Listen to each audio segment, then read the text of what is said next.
আচ্ছু। বাপরে, কি ভীষণ ধুলা জমেছিল তোমার গায়ে। মনে হচ্ছে যেন শত বছর ধরে কেউ ছুঁয়েও দেখেনি। কিন্তু কি আশ্চর্য সুন্দর এই কারুকাজগুলো দেখো, যেন কোনো রাজবাড়ির জিনিস। আমার এই ভাঙা ঘরে তোমাকে বড্ড বেমানান লাগছে বন্ধু। আজ থেকে তুমি আমার একমাত্র বন্ধু। কথা বলার তো কেউ নেই, তোমার সাথেই না হয় কথা বলবো। বন্ধুর সাথে যদি কথাই বলবে, এক পাটি গরম কিছু খাওয়াতে পারো না? গলাটা যে একেবারে শুকিয়ে কাঠ হয়ে গেছে। কে কে কে কথা বললো? এই ঘরে তো আমি ছাড়া আর কেউ নেই। না, আমারই ভুল। সারাদিন পেটে দানা পড়েনি তো, তাই হয়তো আবোল তাবোল শুনছি। মাথাটাই গেছে আমার। তোমার মাথা একদম ঠিক আছে জামিল। আর তুমি ভুলও শোনোনি, আমি কথা বলছি। তোমার নতুন বন্ধু, এই হারি। হারি কথা বলছে? না না, এ হতেই পারে না। আমি নিশ্চয়ই অসুস্থ। আমার জ্বর এসেছে। আমি স্বপ্ন দেখছি। হ্যাঁ, আমি ঘুমিয়ে ঘুমিয়ে স্বপ্ন দেখছি। এখনই ঘুম ভেঙে যাবে। এটা স্বপ্ন নয়, এটাই বাস্তব। বহু বছর পর কেউ আমাকে এত ভালোবাসা আর যত্ন দিয়ে স্পর্শ করলো। তোমার আন্তরিকতায় আমি মুগ্ধ হয়েছি, তাই তোমার সাথে কথা বলার সিদ্ধান্ত নিয়েছি। তুমি তুমি তুমি কে? তুমি কি জিনিস? কোনো জিন বা পরি নও তো, যে আমার ক্ষতি করতে এসেছো? আমি কোনো জিন বা পরি নই। আমি এক জাদুর হারি। আমার জন্ম হয়েছিল হাজার বছর আগে, এক মহান কারিগরের হাতে। তিনি আমার মধ্যে কথা বলার শক্তি দিয়েছিলেন। আমি নিজের ইচ্ছায় পৃথিবীর যে কোনো খাবার রান্না করতে পারি, আর রান্না করার সময় জগতের শ্রেষ্ঠ গল্প শোনাতে পারি। রান্না করতে পারো? নিজে নিজে? আগুন ছাড়া, জল ছাড়া? আমার জন্য ওসবের প্রয়োজন হয় না। আচ্ছা, সে কথা থাক। তোমার পেট যেমন গুড়গুড় করে ডাকছে, খুব খিদে পেয়েছে বুঝি? হ্যাঁ, খুব খিদে পেয়েছে। কাল রাতে এক টুকরো শুকনো রুটি খেয়েছিলাম, তারপর থেকে পেটে আর কিছু পড়েনি। কিন্তু আমার এই গরিবের ঘরে তো রান্না করার মতো কিছু নেই। একদানা চাল নেই, এক চিমটি নুনও নেই। সে নিয়ে তোমায় এক বিন্দুও চিন্তা করতে হবে না। তুমি শুধু হুকুম করো কি খেতে চাও। তোমার যা মন চায় তাই রান্না করে দেবো। পোলাও, বিরিয়ানি, কোরমা, কালিয়া, নাকি একদম সাধারণ আলু ভর্তা দিয়ে গরম ভাত? সত্যি বলছো? তুমি আমার সাথে ঠাট্টা করছো না তো?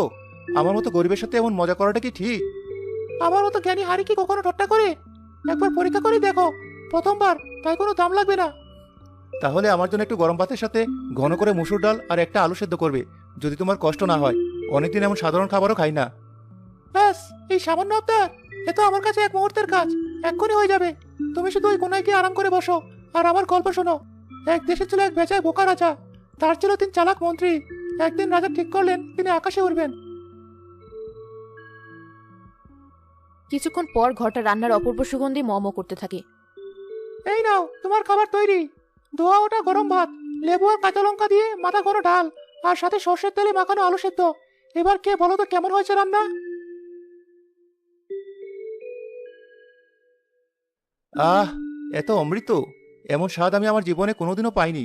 মনে হচ্ছে যেন আমার মৃত মা নিজের হাতে রান্না করে খাইয়ে দিচ্ছে। তুমি তো শুধু জাদুর হাড়ি নও, তুমি আমার মা, আমার বাবা, আমার বন্ধু, আমার সবকিছু। আমিও তোমার মতো একজন সৎ ও সরল মনের বন্ধু পেয়ে খুব খুশি হলাম জামিল। আজ থেকে তোমার আর কোনো চিন্তা নেই।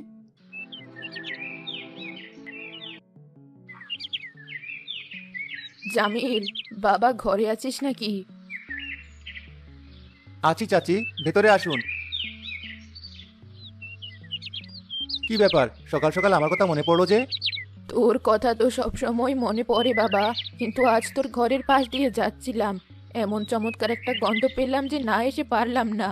কি রান্না হচ্ছে আজ? গন্ধটা তো একেবারে বাদশাহী, যেন কোনো বিয়ের বাড়ি রান্না হচ্ছে। আজ আমার হাড়ি বন্ধু আমার জন্য খাসির মাংসের তেহারি রান্না করেছে। নেবেন নাকি একটু খেয়ে দেখবেন? তোর হারি বন্ধু? সে আবার কেমন কথা? হারি আবার বন্ধু হয় নাকি? তুই কি আজকাল পাগল টাগল হয়ে গেলি? আমার হাড়ি সাধারণ হাড়ি নয় চাচি, ওটা জাদুর হাড়ি। ও নিজে নিজে রান্না করে আর আমার সাথে সুন্দর সুন্দর গল্প করে।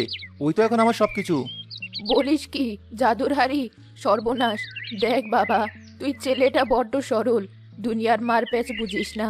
এসব কথা ভুলেও আর কাউকে বলিস না।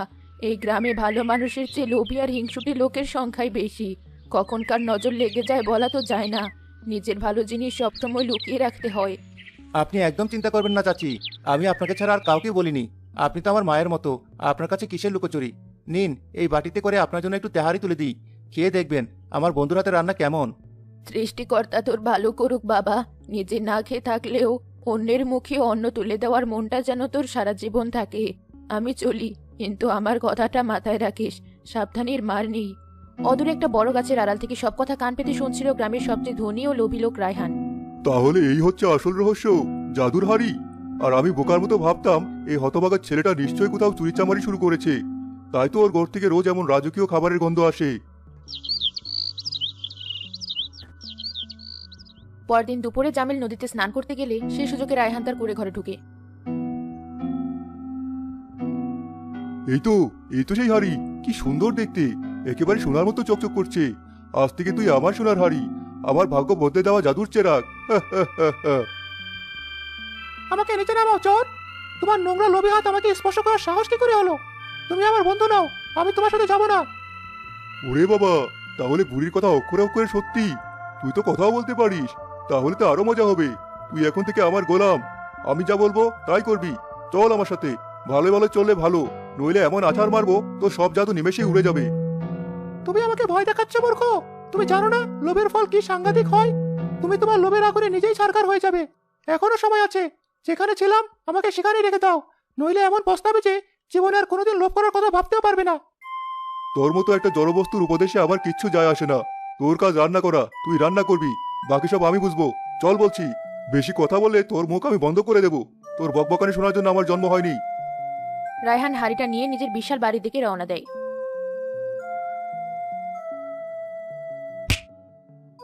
শোন জাদুর হাড়ি, আজ থেকে আমি তোর একমাত্র মালিক। এখন আমার জন্য সেরা সব খাবার রান্না কর, আর কোনো গরিবের মতো ডাল ভাত বা আলু সেদ্ধ নয়। আমার জন্য বানাবি রাজকীয় পোলাও, খাসির রেজালা, মুরগির রোস্ট, চিংড়ির মালাইকারি, শাহী টুকরা, ফিরনি, যা যা ভালো খাবার এই দুনিয়ায় আছে সব এক এক করে আমার সামনে হাজির করে এক্ষুনি। আমি আগেই বলেছি তুমি আমার মালিক নাও, তুমি একজন চোর, আর আমি চোরের জন্য রান্না করি না। কি, তোর এত বড় স্পর্ধা? তুই আমার হুকুম অমান্য করবি? দাঁড়া, তোকে আমি। মারবে? বেশ তো মারো, কিন্তু মনে রেখো, আমাকে আঘাত করলে আমি চিরদিনের জন্য বোবা আর সাধারণ একটা হাড়িতে পরিণত হব। তখন তোমার রাজকীয় খাবার খাওয়ার স্বপ্ন স্বপ্নই থেকে যাবে। আচ্ছা আচ্ছা, ঠিক আছে, তোকে মারবো না, কিন্তু তোকে আমার জন্য রান্না করতেই হবে। আমার ভীষণ খিদে পেয়েছে, আমি হুকুম করছি, এখনই রান্না শুরু কর। বলছি কর। তুমি যখন এত করে বলছো, তখন তোমার জন্য একটা বিশেষ পদ রান্না করাই যায়। তোমার মতো লোভী মানুষের জন্য একটা বিশেষ খাবার, যা খেলে তোমার 7 জন্মের লোভ মিটে যাবে। হ্যাঁ হ্যাঁ, এই তো লাইনে এসেছিস। কি রান্না করবি তাড়াতাড়ি বল, আমার জিভে জল এসে যাচ্ছে। তোমার জন্য আমি আজ রান্না করব আমার সবচেয়ে বিখ্যাত পদ, লোভের আঠালো খিচুড়ি। একবার খেলে তোমার লোভের আগুন সারা জীবনের মতো নিভে যাবে। আঠালো খিচুড়ি? সেটা আবার কিরকম খাবার? নামটা তো অদ্ভুত লাগছে। যাই হোক, তাড়াতাড়ি রান্না কর। আর হ্যাঁ, গল্প টল্প শুনিয়ে আবার সময় নষ্ট করার চেষ্টা করবি না, আমারও তো ফালতু সময় নেই। আরে না না, তোমারও তো কোন লোকের জন্য গল্প তো শোনাতেই হবে। গল্প ছাড়া কি খাবার হজম হয়? শোনো তাহলে, এক জঙ্গলে ছিল এক বিশাল লোভী শিয়াল, ঠিক তোমার মতো। হাড়ির ভেতর থেকে বিকট বুদবুদ শব্দ করে এক ধরনের হোল্ডে চটচটে আঠালো জিনিস বের হতে শুরু করে। তার থেকে একটা পচা ডিমের মতো দুর্গন্ধ বের হয়। এটা কি বেরোচ্ছে? এ তো খিচুড়ি নয়, এ তো দেখতে কারখানার আটার মতো। কি বিশ্রী গন্ধ! এটা আমি খাবো না, বন্ধ কর এক্ষুনি, এই জঘন্য রান্না বন্ধ কর। রান্না তো আমি শুরু করে দিয়েছি মালিক, কিন্তু এটা থামানোর উপায় তো আমি তোমাকে বলিনি। কি, তার মানে এটা চলতেই থাকবে? এটা থামবে না? তুই আমার সাথে মজা করছিস? না, থামবে না। যতক্ষণে তোমার এই বিশাল বাড়িটা আমার লোভের খিচুড়িতে কানায় কানায় ভরে যাচ্ছে, ততক্ষণ এটা চলতেই থাকবে। এখন শোনো সেই শিয়ালের গল্পটা। সেই শিয়ালটা একদিন দেখলো একটা আঙ্গুরের বাগান। সে ভাবলো আমি সব আঙ্গুর একাই খাবো, কাউকে দেবো না, ঠিক যেমন তুমি আমার কথা ভেবেছিলে। চুপ কর, তোর বাজে গল্প আমি শুনতে চাই না, থামতে বলেছি। এই যে বেড়েই চলেছে, আমার পা জড়িয়ে যাচ্ছে। খিচুড়ি হাড়ি থেকে উপচে পড়ে দ্রুত মেঝেতে ছড়াতে শুরু করে। রায়হানের পাশে আঠালো খিচুড়িতে আটকে যায়। সে পা তোলার চেষ্টা করলেও পারে না। বাঁচাও, কে কোথায় আছো? আমাকে বাঁচাও, আমি এই আঠালো দরিয়ায় ডুবে যাচ্ছি। আমার পা আমি নাড়াতে পারছি না, আমার রেশমি পাঞ্জাবিটা সব শেষ হয়ে গেল। সর্বনাশা হারি, তুই আমাকে মেরে ফেলবি? কেমন লাগছে আমার বিশেষ রান্না, লোভী মালিক? আরো খাবে? এখনো তো তোমার ঘরের অর্ধেকে ভরেনি। আমার খিচুড়ি তোমার সারা বাড়ি ভরিয়ে দেবে, তারপর সারা গ্রাম সবাই জানবে রায়হানের লোভের কথা। তোমার সম্মান, তোমার অহংকার সবই আঠার নিচে চাপা পড়ে যাবে। না না, দোহাই তোর, আমাকে মাফ করে দে। আমি ভুল করেছি, আমি মহাপাপী। আমি আর জীবনে লোভ করবো না, কোনোদিন কারো কোনো জিনিসে হিংসে করবো না। দয়া কর, আমাকে বাঁচা। আমি যে দম বন্ধ হয়ে মরে গেলাম রে।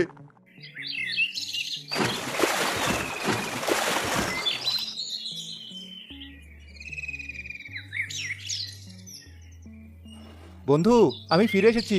আজ খুব খিদে পেয়েছে, আজ আমার জন্য কি রান্না করবে? বন্ধু, হারি, তুমি কোথায়? আমার হাড়ি, আমার বন্ধুকে কে নিয়ে গেল? আমার সর্বনাশ হয়ে গেছে। আমি এখন কি করব? ওকে ছাড়া যে আমি একেবারে একা। আমিনা বুড়ি পাশের বাড়ি থেকে জামিলের চিৎকার শুনে তার ঘরে আসে। কি হয়েছে জামিল, এমন করে কাঁদছিস কেন? চাচি, আমার হাড়িটা, আমার জাদুর হাড়িটা, ওটা কেউ চুরি করে নিয়ে গেছে। আমি আপনাকে বলেছিলাম, আর তাতেই নজর লেগে গেল। আমি ওকে রক্ষা করতে পারলাম না চাচি। আমি তোকে আগেই বারণ করেছিলাম বাবা। যাক, মন খারাপ করিস না, নিশ্চয়ই পাওয়া যাবে।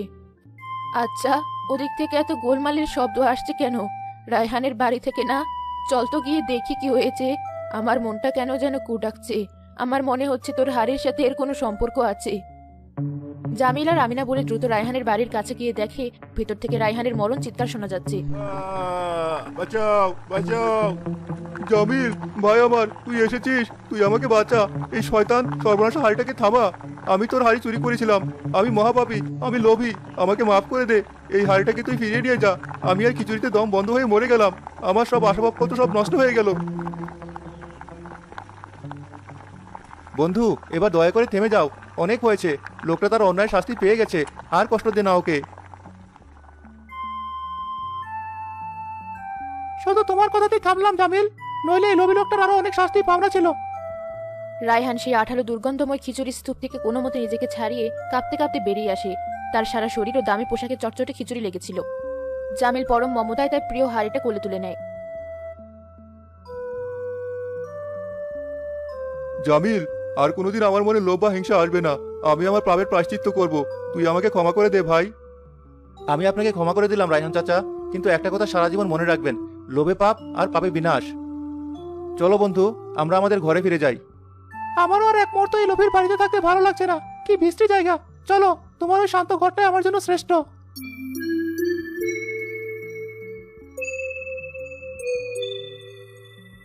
তুমি আবার আমার কাছে ফিরে এসেছো। আমি যে কি পরিমাণ খুশি হয়েছি তা তোমাকে বলে বোঝাতে পারবো না। আমি তো ভেবেছিলাম তোমাকে বুঝি আমি সারা জীবনের জন্য হারিয়ে ফেললাম। তুমি ছাড়া আমার যার কেউ নেই।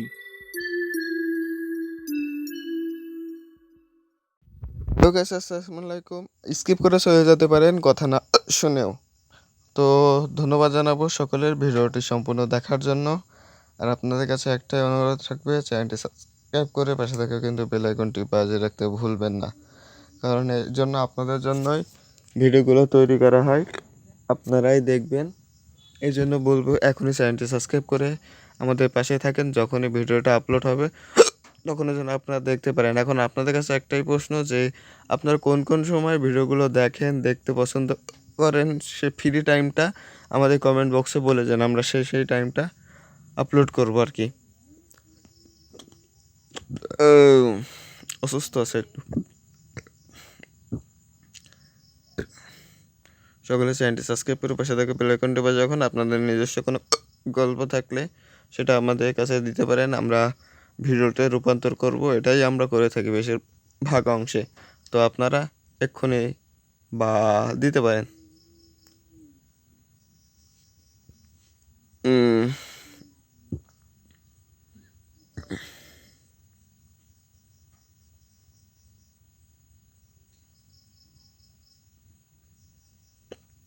উম,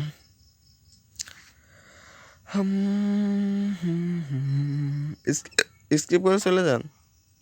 এইগুলো ফালতু একটা মোমেন্টের জন্য এখন একটু সমস্যা হচ্ছে, এজন্য একটু ভয়েসটা দেওয়া লাগছে আর কি।